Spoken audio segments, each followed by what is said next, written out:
Всем привет, с вами Михаил, компания «Море печей». Сегодня решил заехать на объект, Ленинградская область, недалеко от поселка Белогорка. Здесь мы строим кассетный камин в облицовке из кирпича.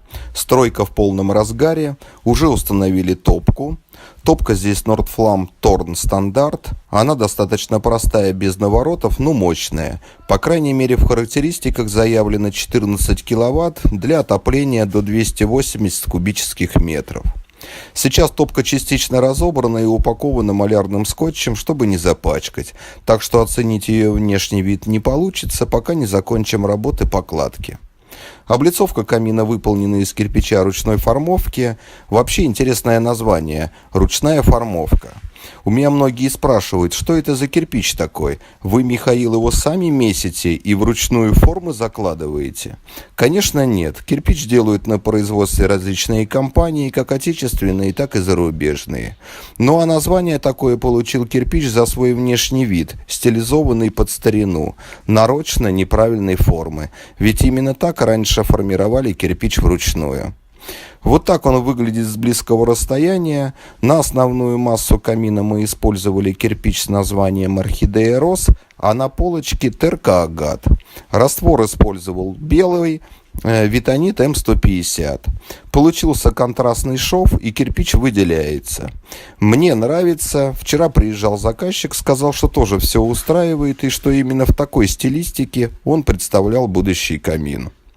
На полочке камина в дальнейшем при отделке будет уложен камень. Какой именно, пока не знаем. Все в процессе обсуждения. Верхняя часть камина выполнена уже из обычного полнотелого кирпича, недорогого. Его видно не будет, закроется декоративной штукатуркой. Не совсем удобно снимать, мешают леса, построенные для монтажа дымохода. Попробую показать камин сбоку.